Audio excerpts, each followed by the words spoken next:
job of mathematics. The judges are kept on their toes as they have to do the calculations. The athletes will try to keep the calculations themselves.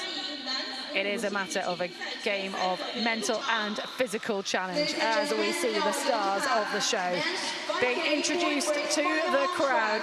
Let's welcome all the skaters. A stellar field. This man already with a gold. So he waits in the sidelines. Francisco Poya, winner of the 10-kilometer points race. When you look into the face, they are completely concentrated and they know that will be a very fast race, and they have to get all the physics, have to be in mind, and yeah, it will be super hard. It's completely different to yesterday. We just saw a little smile to camera coming from Paraguay's Julio MIRENA ORTIZ, and he's actually the only current medalist from the World Championship, so from September last year. He could be one to watch, but we've talked about it already, Andreas, that this format is very different to what you see at a World Championships because we only have one athlete per nation, and this will change the tactics. Yes, of course, because normally the bigger nations, they have 3 or 2 athletes who are working together, and here everybody is on his own, and this is something which you also have to train. It's not so easy. We are underway. It is the men's points race, 5,000 meters, 25 laps of this track. Things get very exciting in just 4 laps time. So we'll hear the bell that will signify that the points will start. And at the moment, it might seem like it's almost neutral zone, but they're just trying to find their best position before the points start. Yes, of course. And you see, now there's one skater from New Zealand. I know him. He has normally no chance to win the race. That's why he disappeared. He would like to have the first 2 points. Well, you've got to have your moment, haven't you? Every athlete will know their ability. They'll know the athletes that they're racing against. And this is a pretty strong move, isn't it, from Chase Morpeth? He's spent the winter training on ice. He lives in Germany. He might be wearing the fern from New Zealand, but a nation that would obviously have to travel so far. The sport of speed skating is so big in Europe, so big in Asia, but not so much down in New Zealand. Yeah. And it's totally brave to do this, because this is not easy to put the heart into it and do this. And let's see, maybe he wins. So I think the first 2 points will go to him. And how much harder is it to be out on your own? Because you have the clear track. You know, from a beginner's point of view, if you're watching the sport for the first time, you think, well, look at that man, Chase Morpeth, he's out of trouble. He has 2 points. He can get 2 points every time he stays in the lead. Why is it not a wise move to be doing this? Of course, the race is super long, and you have so many super skaters in the pack, and it will be a question of time until they are coming and taking the points. But we have enough points to get. That's why they are not attacking so hard now. Well, it will be a matter of who is going to make the attack, because you know, we could sit back and almost, if no one is willing to make that attack, could we start to see Chase Morpeth racking up the points? Because this is a bold start, but you know, he's getting points on the board. Yeah, you see it now, Livio, WENGER and the Colombian skater, they are just getting closer to him, and I think the next points, yeah, they will go to them. Well, as you said, that gap has just been closed, and Chase Morpeth will no doubt still be delighted to take those points home with him, whatever happens, as long as he doesn't get lapped from this. If an athlete gets lapped, they do then lose all of their points and potentially have to step aside off the track. So he's got to make sure he stays in that pack to keep those points. You saw the tactics of the Colombian skater. He went to the first place with 1 more stroke and he got 2 points. And Livio did all the work. He was behind and he was getting experience. This race is anything but straightforward.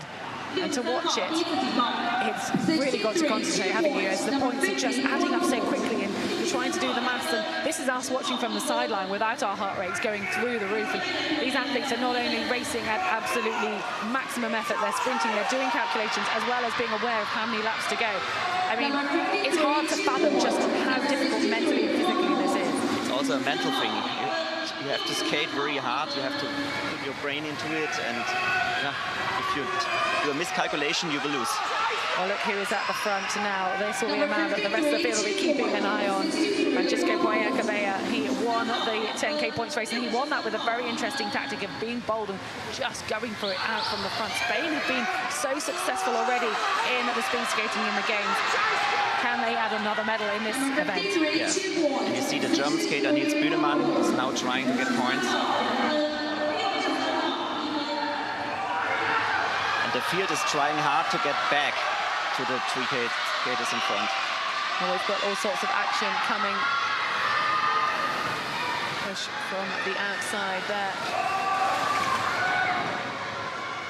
Is hotting up. The field starting to fragment a little bit there. We're actually seeing Paraguay leading the way. Leading on the course, I mean, not by the points. So it is Julio Moreno Ortiz, who we're just seeing make a move. Now, he was in that breakaway on the track. We've just seen one athlete.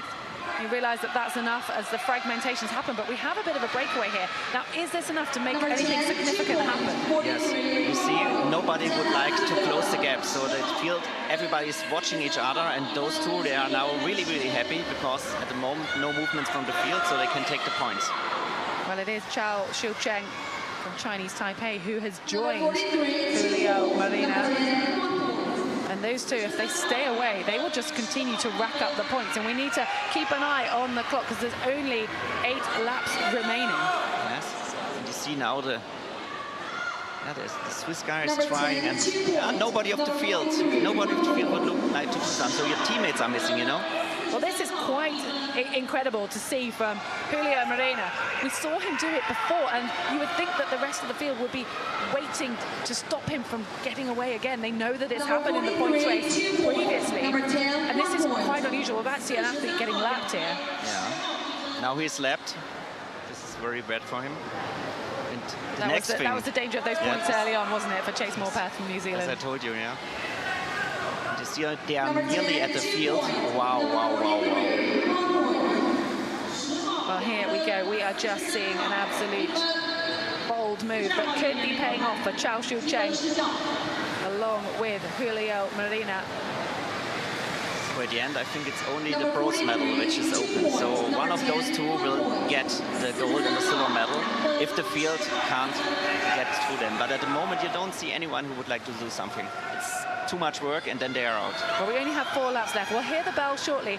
Now, there is one more point that will be awarded to the rest of the field if it stays like this. So on that final lap, first across the line takes 3 points, second takes 2 points, and third will take a point. So that is unusual, which does mean we'll have a sprint in that pack, because other than that, the chasing pack are just not getting any points. The points are not changing. Yes, of course. So at the moment, you see the Chinese Taipei skater has problems, so can't follow anymore. Now it'll be a matter to see if the chasing pack can actually catch him and whether they can start to get some points, because we are down to the crucial stages of this competition. Number 43, 2 points. So you see in the field, nobody would like to go in front. They are all waiting for the last point. So we will see a sprint for the last point in the last race, in the last round. There go the chasing pack. And that is the bell, and a little celebration, a fist bump we're seeing already. What a performance by Julio Moreno Ortiz. He's cheering already, he knows he win.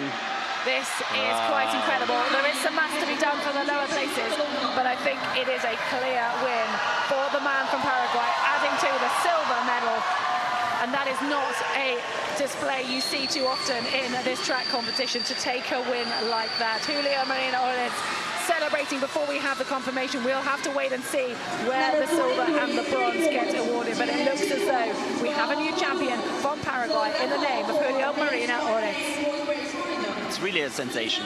So I think he was not under the favorites, but wow. That's what I said to you. If you do a good breakaway, you can win the race. Again, goosebump moments here. This sport is delivering here in the roller center. My goodness, we are being spoiled. The tactics, the emotions. I think he can't believe this. I mean, he did it a couple of days ago, and I think everyone thought, wow, you know, that was a bit of a surprise. And he had with him, well, he had the help in a sense of the Spaniard in Francisco Puella Cabello, who he just managed to sort of stay with and settle for that silver medal. But this time, to go and do it himself, he led that charge. He was joined by Tsu-zheng, and we'll have to wait and see if he got enough points in that breakaway. But what a bold move by Julio Moreno Ortiz. And do you think that because he tasted success with the silver on the road of going for that tactic, you think it was in his mind to go again? Of course, it's much easier when you already win a medal, then you have this kind of perfect feeling, you are completely positive, and then you can try whatever, and everything works. And so I think this is based on this sensation, but you have to do it. You have to try a breakaway, and you must be, yeah, lucky that it works.